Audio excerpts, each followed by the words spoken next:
Hey, assistant coach, how are you guys doing? It's me, Johnny Sports, and welcome back to the road. No, this is not a road to glory. This is the Eintracht Frankfurt career mode. You thought for a second that this was the road to glory, but it isn't. Actually, I mean, it is kind of a road to glory with Eintracht trying to get them to win titles. That is what we're trying to do, what we're trying to achieve with this team right now. If you guys are excited about this episode, and if you are most importantly new to the channel, please subscribe to the channel and of course try and help us to get to 300,000 subscribers.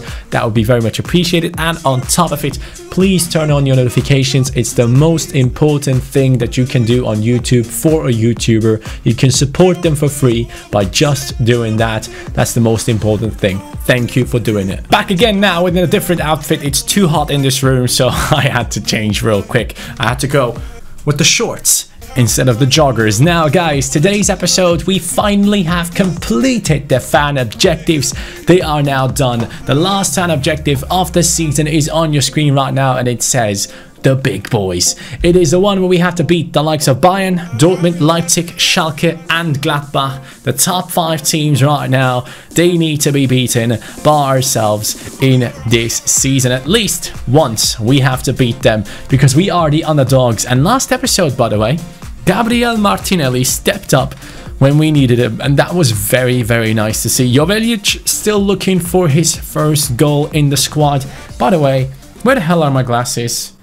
Where the hell are my glasses? So yes, Martinelli was the outstanding player in the last episode, scoring that very, very important goal. We are also yet to see how Paciencia plays. So for this episode, I'm definitely going to put Paciencia onto the bench. I want to see how he can play for us. Oh, by the way, this is episode 4. That is apparently number 4 in Dutch. That is also German as well. Let me know in the comments down below what is episode 5 in your language, my friends. And most importantly, guys, last episode, it was lackluster. I need you guys to go down into the comments and give me proper forfeits. Hashtag forfeits into the comments down below. We have 5 forfeits still open. I want to put the toughest things on there as forfeits for me to actually work hard to prevent those from happening. Today's episode, we're starting off with the match that ended Unai Emery's career, and it's going to be us against Arsenal in the Europa League, which I'm really looking forward to. We do have quite an interesting group right here,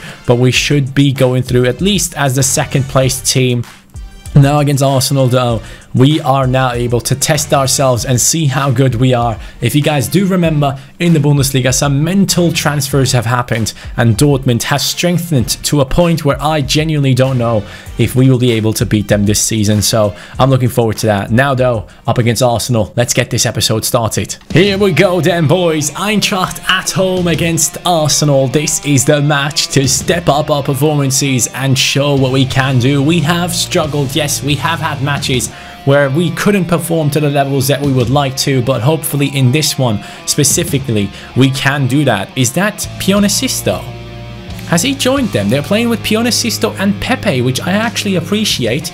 Guendouzi, Torreira in midfield. That is going to be a strong team to play against. They definitely have higher rated players than we do. So this is a game where we once again are the underdogs. And ever since we changed the instructions on the players, we have been playing better. So hopefully that's going to work into our favor once again. Da Costa sees the run. It's a great run. Da Costa though against Torreira has that strength, plays the back heel. Lima plays a bad ball, sadly.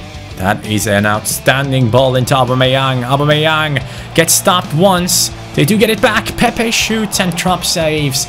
Arsenal immediately showing what they can do on the attack. It definitely is an incredibly strong team when it comes to attacking whenever they do get the chances at the feet of their best players. But their build-up has been that issue they've been living with this season. Da Costa, outstanding moves. Da Costa, great ball. Reminds me of the pass of Mane, where Liverpool won 5-2 against Everton. Get in! Kostic with the goal. Gacinovic once again with an important part in the build-up. Arsenal are being beaten by Frankfurt once again as it stands. That's what you want to see. Let's go. Yes. beautiful scenes as we play some great football. Bernd Leno tried to get to it, but luckily Kostic is a left footer and he's not gonna miss from that position. Kostic has been scoring goals, but he hasn't been getting any assists so far on the Eagles' eye objective. He has 0 assists. The only progress we are making is on the youngins, where we have 5 out of 15 now, with players who are under the age of 23 who have scored goals, which is good to see. But let's talk about the Liverpool victory, man. How good was Origi? Like, genuinely, yes, Mane was outstanding. Once again, Mane was probably the man of the match, but honestly, how good is Origi and how much of a professional football player is he to always be ready whenever we need him? Whenever he gets his playtime, he performs, and that is just so nice to see that a player like him, and even Shaqiri, players like them, are always ready, remain professional, don't pull a face. They know exactly what type of role they are playing in this story of Liverpool. They know they play pivotal roles as substitutes on the bench and as players that will come into the team whenever the top players need to be rested. It's just so nice to see us succeed, and of course scoring 5 goals against Everton is great, but Liverpool at the moment still struggling with the fact that we're conceding too many goals, and that's definitely an issue that we need to get rid of. Robertone, great dribbling. Oh my god, that was for Gacinovic in the middle. Who the hell decided to pass it over there? Oh, what a ball. What a terrible finish. Ozil, you are actually terrible, mate. How can you not score that? Your screen card is good, but that Ozil right there doesn't get it done for Arsenal when it was needed. And instead of that, it's going to be Da Costa now, creating space down that right-hand side. Da Costa gets inside the box, and he gets fouled twice, in my opinion, but he doesn't get a free kick. Mesut. Couldn't get the ball there, but we do get it now. It's a terrible ball for myself. I just messed up big time. And this time Ozil scores. He's not going to miss 2 chances, but it's offside, isn't it? It is offside. Get in. Arsenal are not able to score right before half-time. Exactly what we needed. Oh, there's space now for Da Costa. Created. Da Costa brings it back into Lima. Here's now Silva. Silva, can you take a shot from outside the box? You can, but it can't be successful. And with that, we're going to be going into the second half with a 1-0 lead against Arsenal, who had their chances but couldn't use them properly. So if we can hold on to this, this would be the first clean sheet of Kevin Trapp. Imagine, 4 episodes in, no clean sheets so far. Ridiculous how bad I am. But we're going to bring on... I'm going to bring on Paciencia, and I'm actually going to use him as a cam for now. I just want to see how he plays. He has the 4-star, so can be useful in that position. Down to the right we go with Ndika. Ndika now. Come on. He's pushing us forward. Ndika plays it into Silva. Silva still looking for the ball to play, but no one is really in the right positions for us to play it into them. And there they do make a mistake. Lima asking for people to make a run. It's going to be Paciencia. Paciencia with his first touch, he scores. Well, people. That is saying something. That is saying something for sure. Gonzalo Paciencia scores immediately after he comes into the game, which just shows that he has been waiting for a chance. He's the one that passed it, and he's the one that received it, and the one that finished it. Wow, I'm impressed. Good first impression from this young man right here. Paciencia. 1-0. No, 2-0 actually. Kostic with the first one, of course. Oh, what a mistake. What a mistake. Paciencia into Silva. Silva. You don't need to ask him twice to score from that position. It is 3-0. Arsenal are getting torn apart, and once again, as it was in real life, this could be the catalyst for Unai Emery to get fired even within our game. Take a look at that back heel from Paciencia. Comes in for Kamada, and so obviously he'll play in that cam position and immediately shows what he can do. I am very impressed, and I'm starting to think maybe a striker partnership between Andre Silva and Paciencia might be the right thing to do. Oh, no. Yes, we got it. Kostic Plays it back into Rode. Rode now cuts back in as Guendouzi is pushing towards him. We ask for Andre Silva to come close. Here goes the run of Andre Silva now. Expecting another move from Paciencia. Paciencia, beautiful! And he scores! 91st minute, we score again. Gonzalo is on fire, and it reminds me of when I used Maxi Gomez at Valencia, where I thought him without the pace would not be a player that I would enjoy, but instead Paciencia just proves me completely wrong by scoring 2 goals and getting an assist as a super sub. Lads, we have to find a formation where we can involve Paciencia into the starting lineup immediately and then have Gacinovic behind them. Ref, blow the whistle. Give me my first clean sheet, ref. Give it to me. 4 episodes in. Yes, we finally did it. We finally have done it, guys. It has taken such a long time, but we are arriving at the promised land of clean sheet haven. So here we go. We've done it. First clean sheet, first massive victory in this career mode, especially against such a good side which has amazing players up front. They have created chances, but their defense is still an absolute shambles, and that was the reason why I personally thought Arsenal would be a good career mode, because you can see this team is just not up to the pace of others. Hinteregger in the interviews. Frankfurt in lukewarm form. What does that even mean? Paco Alcacer, 7 goals in the Bundesliga after only 7 games. They brought in Mertens and Firmino, and both of them are probably not even playing. Oh god. We have Dortmund. We have Dortmund up next, boys. It's happening. We actually have to play against Dortmund now, only 2 days later. Well, here it is, the moment of truth. We're going to be switching up the formation, guys. It is finally happening. We are going with a different type formation, and I think this is the right one to go for. 3-4-1-2. Robertone is going to drop out, and Gonzalo Paciencia is going to join into the team. Robertone now a substitute once again, but we have set ourselves up for a great run now. Paciencia down that right striker position seemed really good. Silva was next to him. Gacinovic now at cam. Lima, Rode, Da Costa. This is how we are going to be playing from this point on. And I'm really hoping that this is going to be something that works out for us. Paciencia is going to be balanced because I want him to come back on defense and help out. Gacinovic still should stay forward. I want Da Costa and Kostic to come back to defend. And then I'm going to tell Rode to stay back while attacking as well. So with that, we have set up our team for success, I'm hoping.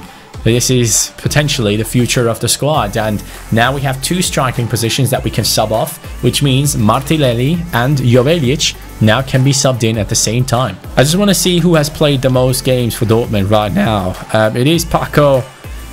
None of the new players have played any games, have they? That is unbelievable. They have brought in all those insane players in the names of Mertens and Firmino, and they are yet to play a single game. The question is, have they had the chance to play even? Maybe this is the first game where Dortmund can actually come in with Firmino and Mertens, which just that idea, just that thought is scaring me right now. We are currently in the 9th position in the league. That is definitely not where we want to be. If we can win this game against Dortmund somehow, which is included in a big boys objective, this would be massive. If we can get a win against Arsenal and Dortmund in the same episode, imagine the scenes. So here we go, guys. Let's do this. Dortmund up against our beloved Frankfurt now.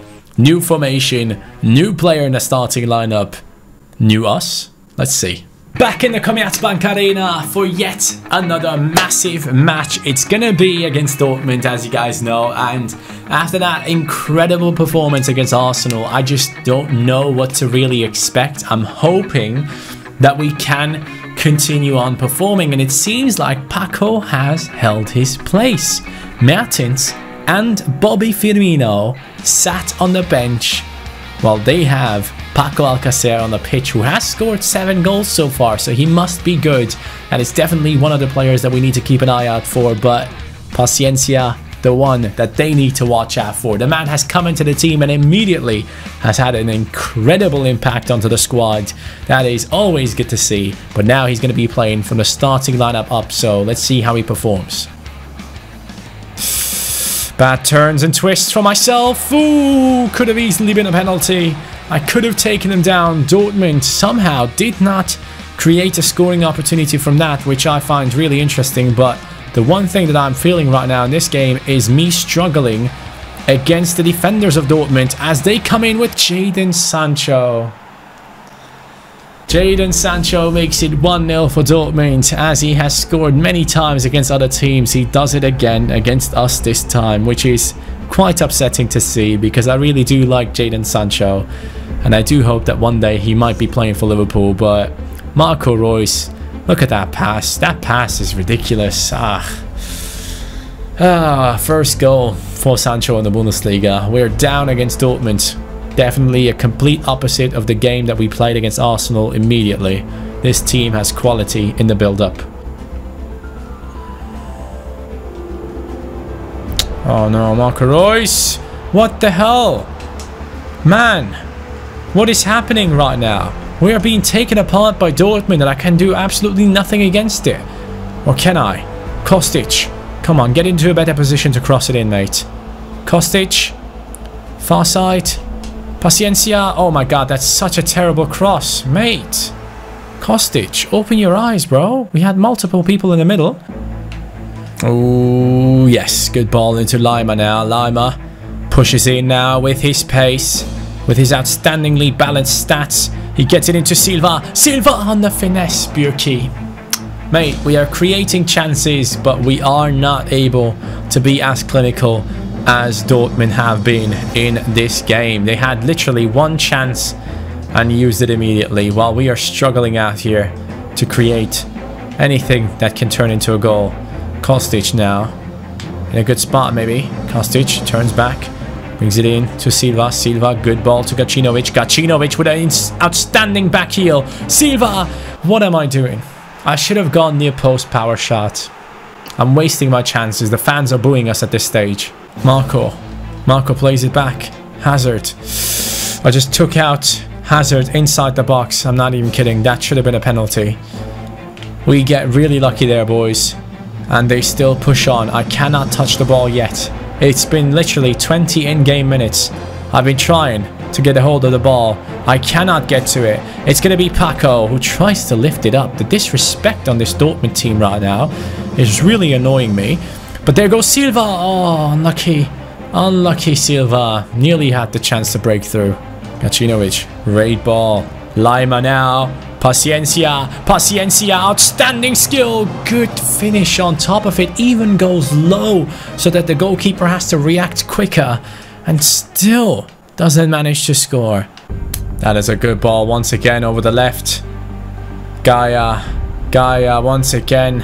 About to play it back in. Sancho, it's a shot and it turns into 2-0. Delaney blasts it past Kevin Trapp. He can't even react. Boys, we might just lose this against Dortmund. They have been unbelievable. Like, I don't even know how I'm supposed to score goals against this team. Dortmund is taking us apart and there's only 30 minutes left. We're going to give a chance to the youngsters. Martinelli comes in. Tabata comes in, and Robertone for Rode. Let's see what we can do. Can we turn this around somehow? Can we get a draw out of this game? That would be a massive success at this stage. Hinteregger, what am I doing? I'm actually begging to concede. It's going to be a red card. It's going to be 3-0, isn't it? They are now bringing in Götze. Mertens and Firmino still yet to play a game. It's a shot into the top right corner. After beating Arsenal 4-0, we have been shown up by Dortmund with one of the most embarrassing games I've played in a long time. I literally couldn't do a single thing against this team. And it just hurts. It just hurts to see us struggle this much. Here we go. Paciencia plays it. Martinelli plays it back. I was hoping, but he decided to play the pass half an hour later. I'm not playing Ultimate Team. This is career mode. This is single player. Why are the players reacting so late? Lima making a great run. Lima, we're going to go with you, my man. Oh my God, what a finish. Lima, that is his first goal for the team, I believe. Unbelievable strike from Konrad Lima. We're going to take that, boys, and we're going to move on and take it as at least something out of this game. For once, we have been able to finish. And it was probably the most difficult chance that we created. Hey, this is legit one of the toughest games of FIFA I've played in FIFA 20, including for Champions. I'm not even kidding. This is unbelievable. I have been destroyed, taken apart. Just, I don't even know what to say. I'm shocked. I am genuinely shocked at the performance of this Dortmund side and also the bad performance of my team. Even though I had more chances created, I just couldn't convert them. And Dortmund had 3 shots on target, scored 3 goals. That's the difference. That's the difference in quality. And we just don't have it yet. Dortmund prove once again that we don't belong into that top 6 yet, which just is very, very disappointing. Unlucky for us, guys. As I said, guys, we have dropped down 5 games, 7 points. That is just, wow, that is just outstandingly bad. I don't even know what else to say. Dortmund at the top of the league table, Bayern Munich on 13 points, Leverkusen on 13 points, 3 teams unbeaten so far. Hertha belongs into that club as well with no losses in the 5th position. We are the complete opposite. 2 wins, 1 draw, 2 losses, 7 points on us, 6 points behind the top of the league table. And now we're up against Union Berlin away from home. Here it goes then. Against Union Berlin, can we pick up a result, boys? It would be much, much appreciated. I'm just hoping that we can somehow bounce back. I mean, we had such a good game and Paciencia scores immediately and Dika gets injured, which is quite scary because he's the most important defender in this team. And he has to get subbed off. Torre joins in. Silva scores. It's a 2-0 victory. We do bounce back after the loss. And it is a clean sheet as well. So 2 clean sheets so far for the Trap That Goal objective from this episode. And Dika is gone for 2 months. Ah, boys. The luck is just not on our side. And this genuinely hurts because Ndika has been unbelievable. Every time I used him, he has been my favorite centre back in the squad. Now we're going to give a chance to Torre. The youngster is now going to come into that centre back spot. Hopefully he can perform. Fallet goes up to the bench. Paciencia and Silva working together against Union Berlin. It's a nice sight to see our team succeed in that manner. But we are now moving forward and seeing an offer for Gacinovic. That is not going to be accepted. He is one of our top performers at the moment and we cannot let him go. The youngsters are still going to be trained. We can add another one in there because Ndika obviously picked up an injury just now. We can put Tabata in there and we can try and improve his shooting because obviously his stats in terms of finishing isn't that great, but he does have exceptional composure. So hopefully we can get that up as fast as possible. Now who are we up against? We are up against Guimarães, who have 0 points so far in the Europa League, and Robertone wants to play, so we can drop him right into the squad and see what he can achieve in... Actually, you know what? Let's put him into that cam position because Limer has played really well in that last game. Oh, great. Great. Another one. EA, you've done it again. You have done it again, EA, and this time you've properly done it. You've taken away my best defender. You've actually injured my absolute best defender in the team in terms of rating, Hinteregger, for 4 months because you can't fix your game. It's the 1st of the month again, and yet another time we get another injury.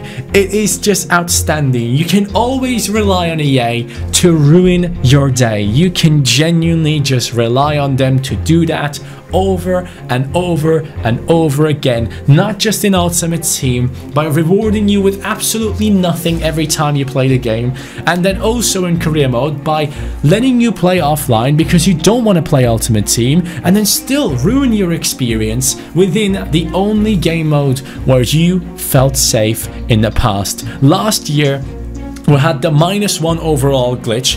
This year we have the weirdest glitches that we had with the Road to Glory, where Davis all of a sudden wants to leave despite having played all the games, and on top of it we have all of these great injuries that occur on the first of the months every single freaking time. It is just an absolute disgrace. This company is just disgraceful. It just is. I'm sorry, it just is. How can you be a company that earns millions within just seconds of people opening packs, and you can't even fix the most simplest things in the world? I'm just sorry. The setup at EA, the way the company is set up, is just absolutely disgraceful. It has nothing to do with wanting to give the people the best football game. It only has to do with wanting to make money, and that's it. That's it. Wanting to have a good football game, that stopped in FIFA 12. Ever since then, we've had absolutely nothing, and I'm sick and tired of pretending like they are doing a good job. I never did pretend,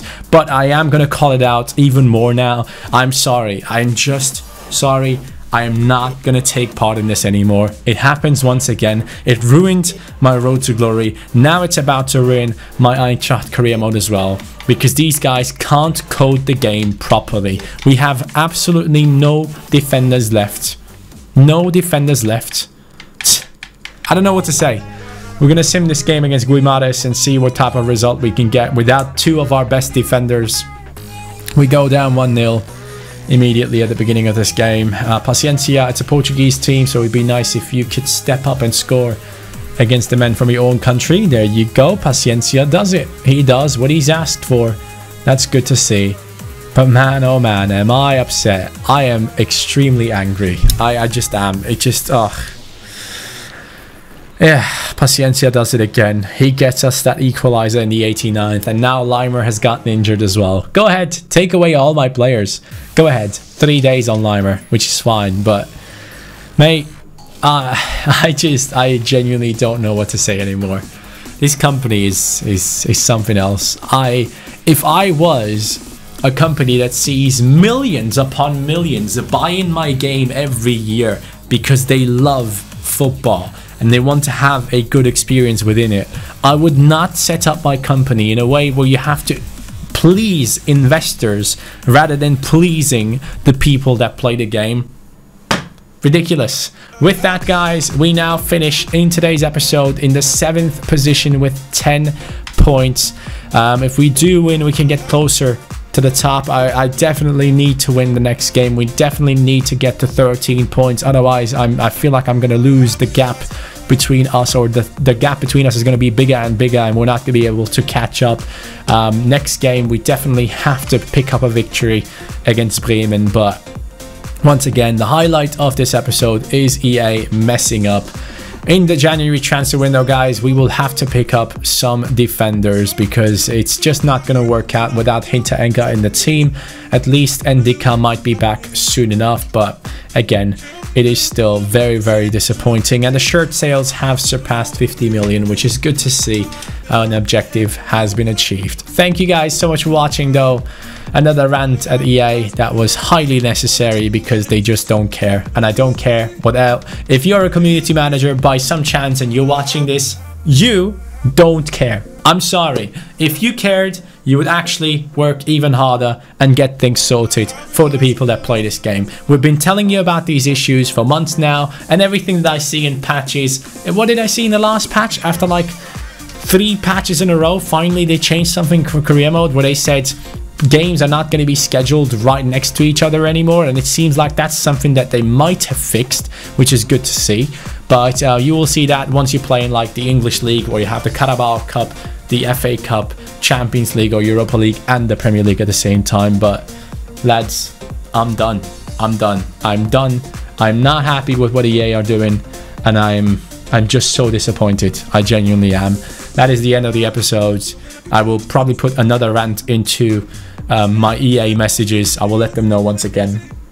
But yeah, this is unacceptable. Thank you guys so much for watching. Have a great day. See you next time. Take care. Peace.